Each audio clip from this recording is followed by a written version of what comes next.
Hello,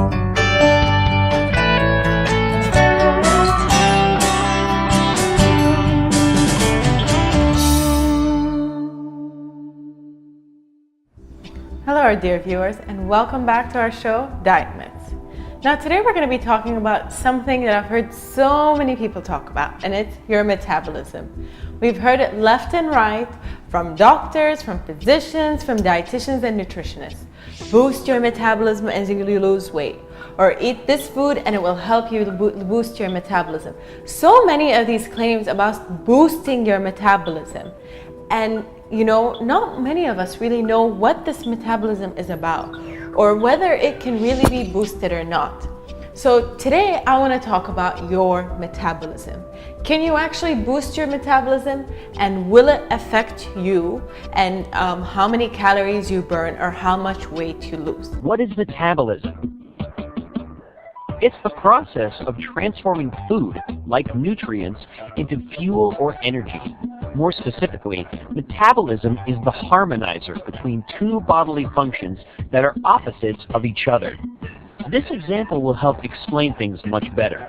Let's say that we are in the lobby of a building, and there's a guy working the front desk. Let's call him Mr. Metabolism.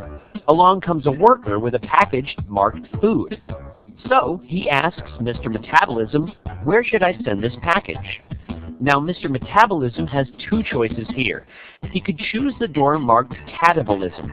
Catabolism is the process of breaking down cells to create energy for the many functions your body does.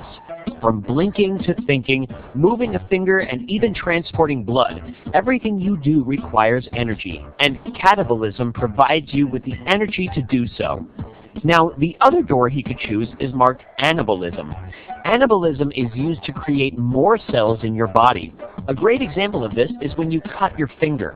Anabolism will start the process of creating skin cells to clot the blood and begin the healing process immediately. So these are the two options Mr. Metabolism has to choose from. Now, usually you'll be requiring energy, so sending boxes to the catabolism door often makes sense. However, our body is also always growing and trying to stay alive, and it constantly needs new cells all the time. So sending boxes to the anabolism door makes sense as well. And this is what your metabolism is doing all day and all night, determining whether we should break down cells, catabolism, or create new cells, anabolism. So basically, your metabolism is how much you burn, how many calories your body is willing to burn just, doing the basic things. So do you burn food really fast? Does it take a long time? Do you burn a lot of calories? Do you burn a little calories? And now, of course, the amount of calories you burn is not only dependent on your metabolism, but other things come into play. And we always say we're not all created equal. So of course, we don't all need the same amount of calories, nor do we all burn the same amount of calories. So if you are a man versus a woman, you both burn different calories. If you are a bigger man and, versus a smaller framed man or a shorter man, of course you burn different calories. So what we're trying to say is body size impacts the amount of calories you burn. Of course, the bigger you are, the more energy you need to move and to pull yourself together. And I always compare this to a car. When you have a small car, you don't need much petrol to fill it up. The tank is pretty small, so you need a smaller amount of calories. While when you're a big car, you need so much more petrol to get you to places, and you use up more, therefore you need more calories. So if you can see this idea, then you realize that, your brother, your husband, your son will probably need more calories than you as a female do, or vice versa. Children, of course, are growing, therefore they need a lot of calories. So metabolism really just gives us an idea on how much we really burn.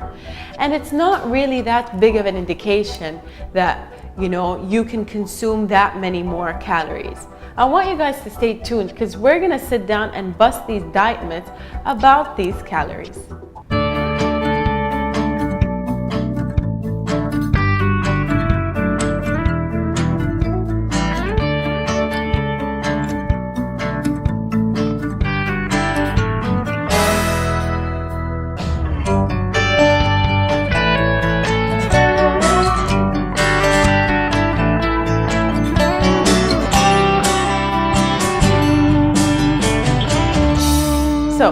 let's go back to thinking what it is about metabolism that's driving everyone crazy.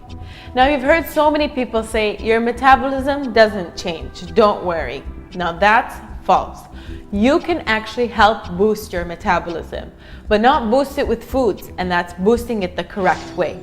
So one way to boost your metabolism is start exercising. And that's why we emphasize start exercising from when you're at school. The more muscle you build, the more calories you can burn, the higher your metabolism becomes.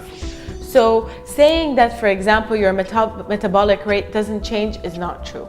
On the contrary, as we age and as we grow older, we lose a chunk of our metabolism. And that's why you feel like when you get older and you hit like the 60s mark and the 70s mark, you don't start burning as many calories as you used to before. Therefore, it becomes so much easier to add on the weight and the kilograms. So like we said, if you start at a younger age with exercising, then you immediately increase where your metabolism is. And when you do that, when it drops, it doesn't drop as low as other people. Therefore, you continuously start to burn more than the average person within your age group, your body weight, and your frame size. So that's one thing to consider if you're really very eager about your metabolism and increasing it.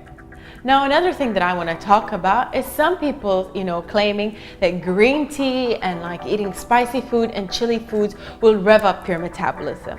So I've been reading a lot about that because anyways, whether it's me or you guys, anything that will rev up our metabolism, of course we are eager to, start and want to take.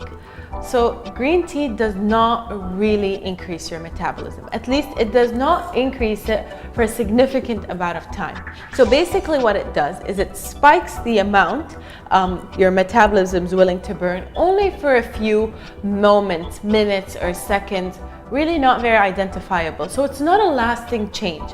It's not like, okay, if I start drinking green tea, then my metabolism is boosted for the next year.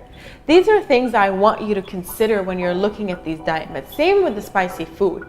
You eat a spicy, meal, it increases your metabolism just for a little bit, just for a couple of seconds, and then it goes back to its normal range. So unless you have muscle mass, you can't really increase that metabolism for a very long time. Now you guys stay tuned. I've got a couple more tips for you. We're gonna review them and see what we wanna do about this metabolism of ours.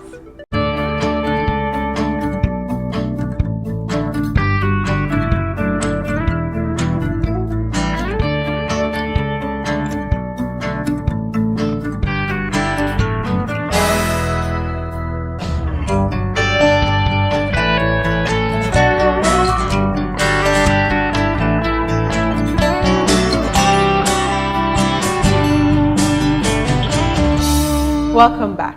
Now let's look at more of these tips about the metabolism. So have you ever heard your parents say or your friends say or so many other people say, don't eat late at night, it's not good for you, you'll end up gaining weight.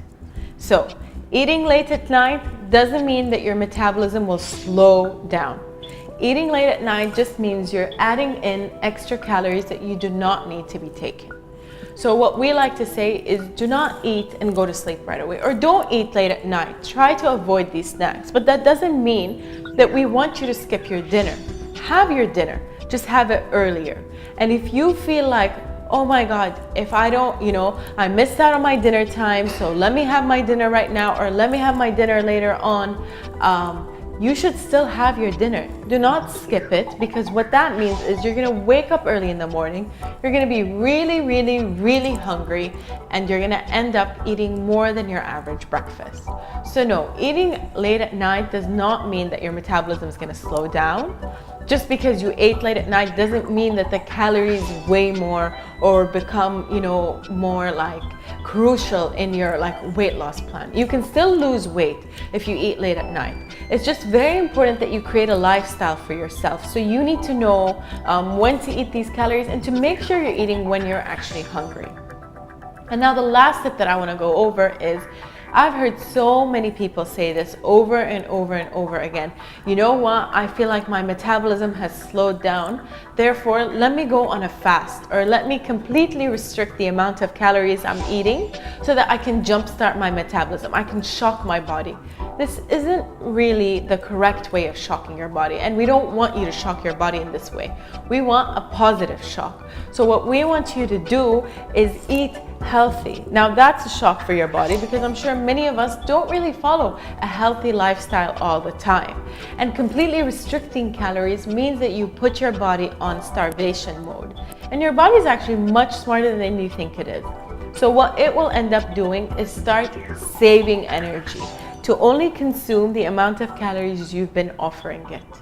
So we don't want to ever deprive our body of calories, because what it does is it's going to store everything you give it, and it will not let go of other things. So you might actually be not losing any of the weight you want.